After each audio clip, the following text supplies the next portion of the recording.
সেই ভক্তবৃন্দ, আমাকে আপনারা বলেছেন গুরু পূজা দেওয়ার জন্য। এই গুরু পুজো দিতে যে গুরু ভক্তি লাগে তা তো আমাদের নেই,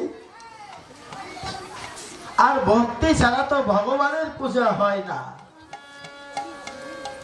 তবে আমি শুনেছি যে যখনই ঠাকুরের এই ভক্তের মাঝে যাই,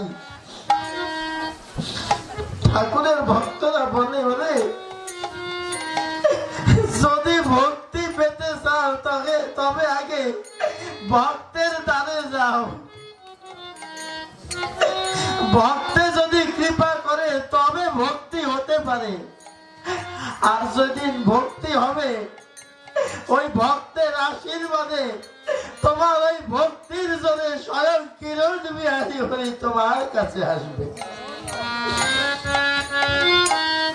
ভক্তরা বলে ভক্ত আমার মাতা পিতা, ঠাকুর বলেছে ভক্ত আমার মাতা পিতা, ভক্ত আমার গুরু, ভক্ত আমায় নাম রেখেছে বাচ্চা কল্পতরু। ভক্তে খাওয়ালে খাই, আর যেদিন ভক্ত আমায় না খাওয়ায় আমি উপবাসী জানি। ভক্তের হাতে প্রেমের ডুরি আমায় যেদিক ঘুরায় আমি সেই দিক ঘুরি।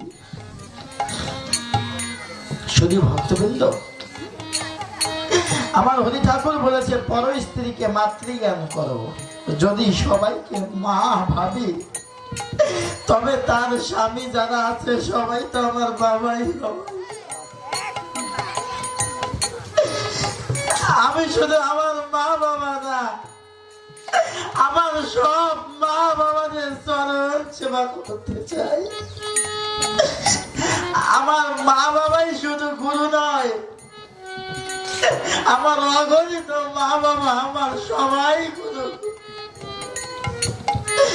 তাই সবাইকে তো দিতে পারি না। আপনারা নির্বাচন করেছেন, তাই এই মা বাবার মধ্যে দিয়ে আমার সব মায়ের চরণে পুজো দিতে পারি। ওই বাবার মধ্যে দিয়ে যেন সকল বাবার চরণে পুজো দিতে পারি। আপনারা আমাকে সেই আশীর্বাদ করুন। যদি আপনাদের আশীর্বাদ